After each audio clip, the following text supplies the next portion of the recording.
விமான நிலையத்தில் 10 லட்சம் ரூபாய் மதிப்புள்ள பேட்டரி வாகனத்தை கல்வித்துறை அமைச்சர் அன்பில் மகேஷ் பொய்யாமொழியின் மனைவி ஜனனி மகேஷ் துவக்கி வைத்தார். திருச்சி விமான நிலையத்தில் பயணிகளின் வசதிக்காகவும் வயதான மற்றும் மாற்றுத்திறனாளிகள் பயன்பெறும் வகையில் திருச்சி மாவட்டம் திருவெரும்பூர் சட்டமன்ற உறுப்பினரும் அமைச்சருமான அன்பில் மகேஷ் பொய்யாமொழி ரூபாய் 10 லட்சம் மதிப்பீட்டில் பேட்டரி வாகனத்தை வழங்கியுள்ளார். இன்று பேட்டரி வாகனத்தை விமான பயணிகளின் பயன்பாட்டிற்காக அவரது மனைவி ஜனனி மகேஷ் அதன் செயல்பாட்டை துவக்கி வைத்தார். இந்நிகழ்வில் விமான நிலைய இயக்குனர் ஞானேஸ்வர ராவ், மேலாளர் சுனிதா ராஜன் மற்றும் அதிகாரிகள் கலந்து கொண்டனர்.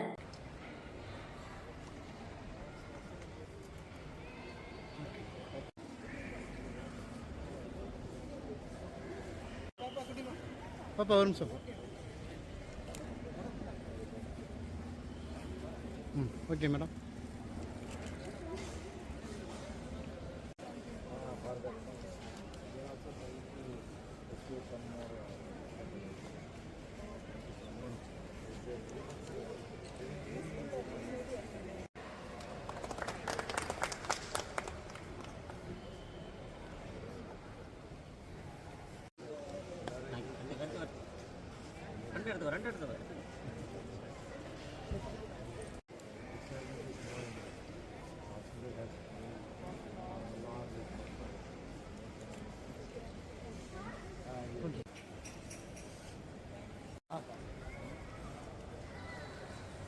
அக்கா அப்படியே இருக்கா?